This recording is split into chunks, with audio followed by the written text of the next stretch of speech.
statistical or empirical probability. Definition: if an experiment is performed repeatedly under essentially homogeneous and identical conditions, then the limiting value of the ratio of the number of times the event occurs to the number of trials as the number of trials become indefinitely large is called the probability of happening of the event, it being assumed that the limit is finite and unique. Probability of A P of A is equal to limit capital N tends to infinity m by n. So general గా మన basic ప్రాబిలిటీకి దీనికి పెద్ద difference ఏమి ఉండదు, రెండు ఒకే రకమైన డెఫినేషన్స్గా ముందుకు వెళ్ళొచ్చు మనం. m by n where m is favourable cases by n అంటే టోటల్ నెంబర్ ఆఫ్ కేసెస్. ఇక్కడ క్లియర్గా n మేబీ ఇన్ఫైనైట్ దాకా వెళ్ళినా కూడా ఈ ప్రాబ్లం యొక్క ఈ డెఫినేషన్ యొక్క వెలిడిటీ ఉంటుంది అన్నటువంటి ఐడియాల వరకు ఇక్కడ క్రియేట్ చేస్తుంది. వర్డింగ్లో చిన్నపాటి డిఫరెన్స్ తప్పించి సెంట్రలైజ్డ్ మీనింగ్లో ఈ ఎంపిరికల్ ప్రాబిలిటీకి మన నార్మల్ ప్రాబిలిటీకి వచ్చే డిఫరెన్స్ అనేది ఏమీ లేదు. మనకు చిన్న చిన్న అబ్జర్వేషన్స్ గమనిద్దాం. Main limitations. It may be remarked that the empirical probability P of A defined above can never be obtained in practice, and we can only attempt at a close estimate of P of A, making capital N sufficiently large. The following are the limitations of the experiment. So మనం probability చేసేటప్పుడు, problems గురించి ఆలోచించేటప్పుడు మనకు ఉండేటువంటి ఒక limitation ఏంటంటే, the experimental conditions may not remain essentially homogeneous and identical in a large number of repetitions of the experiment. The experiment చేస్తున్నప్పుడు same conditions చేయాలి అనేటువంటిది బేసిక్ కండిషన్. ఒక్కోసారి అది జరగని సందర్భం ఏర్పడితే మనం దాని రిజల్ట్ని సరిగ్గా estimation వేయలేము. The relative frequency m by n may not attain a unique value no matter however large n may take. Maybe అంటే అర్థం ఏంటి, ఒక సందర్భంలో ఏం జరగచ్చు, ఎన్ వ్యారీ అవుతున్నప్పుడల్లా ఎన్ టెన్స్ ఇన్ఫినిటీ చెప్పుకున్నాం కదా, లార్జ్ ఎన్ అని తీసుకుంటున్నాం కదా, ఎన్ వ్యారీ అవుతున్నప్పుడల్లా ఆన్సర్ మారేటువంటి ఛాన్స్ ఉంది. మనం సిలబస్ని ఫాలో అవుతూ వెళ్తాం కాబట్టి, ఒక మెటీరియల్ని ఫాలో అవుతూ వెళ్తామనే ఉద్దేశం పెట్టుకున్నాం కాబట్టి మనం ఇక్కడ ఉన్నటువంటి ఆర్డర్లోనే మనం చెప్పుకుంటూ వెళ్తాం.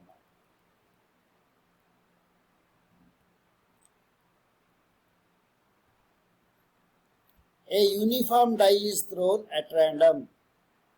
Find the probability that the number on it is first bit 5, second bit greater than 4, third even. So మనం ఒక డైని త్రో చేసాం, యూనిఫామ్ డైని. డై అంటే ఏంటి, దాని ఫేసెస్ మీద డాట్స్ ఉంటాయి, మొత్తం 6 ఫేసెస్ ఉంటాయి మనకి. ఫస్ట్ ఫేస్ మీద ఒక డాట్ ఉంటుంది, రెండో ఫేస్ మీద 2 డాట్స్ ఉంటాయి, 3 dots, 4 dots, 5 dots and 6 dots ఉంటాయి. మనం రోల్ చేసినప్పుడు ఏదైతే పైకి ఉంటుందో, టాప్లో ఉంటుందో అది ఆ నెంబర్ ఇచ్చినట్టుగా మనం రిసీవ్ చేసుకుంటాము. సో మనకు ఒక డై వేసినప్పుడు శాంపిల్ స్పేస్లో ఉండేటువంటి నెంబర్ అంతా 6, అంటే 1 2 3 4 5 6 వాల్యూస్ రావడానికి అవకాశం ఉంది కాబట్టి టోటల్ నెంబర్ ఆఫ్ వాల్యూస్ 6 ఉంటాయి కాబట్టి 6. ఫస్ట్ బిట్ 5 రావాలి అంటే the number of cases favourable to the event getting 5 is only 1. 5 అనేది పైకి వచ్చినప్పుడు మాత్రమే 5 పడినట్టు లెక్క. 5 కాకుండా ఏది పైకి వచ్చినా కూడా మనం 5 పడినట్టుగా కన్సిడర్ చేయలేము. సో 5 అనేది పైకి పైకి రావడానికి అవకాశ సంఖ్య 1. So the required property is 1/6. Total chances 6 ఉన్నాయి, 5 పైకి రావడానికి ఒకటే అవకాశం ఉంది కాబట్టి 1/6. ఈ సిమిలర్గా మిగిలిన వాటికి కూడా ఇది అప్లై చేయొచ్చు. 1 పడడానికి ప్రాబిలిటీ ఎంత అన్నా అది 1/6. 2 పడడానికి ప్రాబిలిటీ ఎంత అన్నా 1/6. 3 పడడానికి ప్రాబిలిటీ ఎంత అన్నా 1/6. ప్రతిదానికి సేమ్ లాజిక్ కంటిన్యూ అవుతూ ఉంటుంది అనమాట. 4 పడాలి అంటే 4 అనేది పైకి వచ్చినప్పుడు మాత్రమే ఆ ఒక్క అవకాశమే ఉంటుంది 4 అని చెప్పడానికి. సో నెంబర్ ఆఫ్ ఫార్మబుల్ ఛాన్సెస్ ఏంటి 4 పైకి రావడం ఒక్కటే ఉంది కాబట్టి 1 అవుతుంది అక్కడ. So total number of chances 6 అవుతాయి. So that is 1/6. The number of cases favorable to the event of getting a number greater than 4. Greater than 4 రావాలి అనుకోండి. ఒక డైని మనం త్రో చేసినప్పుడు గ్రేటర్ దాన్ 4 రావాలి అంటే 5 రావచ్చు, 6 రావచ్చు. There are 2 chances. So favourable chances అన్ని 2 by total number of chances అన్ని 6. So that equal to 1/3.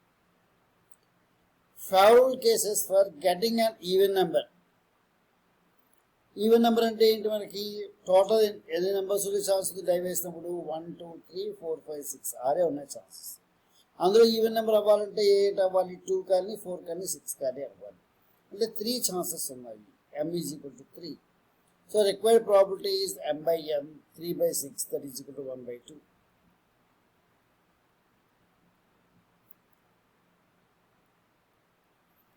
In a single throw with 2 uniform dice, find the probability of throwing 5, 8.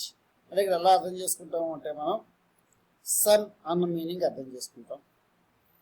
ఒక 2 యూనిఫామ్గా ఉన్న డైస్ మనం త్రో చేసినప్పుడు వాటి సమ్ 5 రావడానికి ఛాన్స్ ఎంత, 8 రావడానికి ఛాన్స్ ఎంత. మనకి టోటల్ నెంబర్ ఆఫ్ ఛాన్సెస్ ఏంటవుతాయి? 2 డైస్ వేసినప్పుడు 6 into 6 36 అవుతాయి. జనరల్గా ఒక ఎక్స్పెరిమెంట్ చేసినప్పుడు డై రోల్ చేస్తా, కాయిన్ వేస్తా, మనకు కనుక m అవుట్కమ్స్ ఉన్నాయనుకోండి, m అవుట్కమ్స్ ఉన్నాయి, ఆ 10ని మనం n టైమ్స్ అప్లై చేస్తాం అనుకోండి, అప్పుడు టోటల్ పాసిబుల్ అవుట్కమ్స్ ఏమవుతాయి అంటే m⁴n అవుతాయి. సింగిల్గా చేయడానికి m అయ్యి ఆ పని n సార్లు మనం అప్లై చేసినప్పుడు m⁴n is the total outcomes. ఒక డై వేసినప్పుడు మనకు వచ్చేటువంటి అవుట్కమ్స్ అని 6.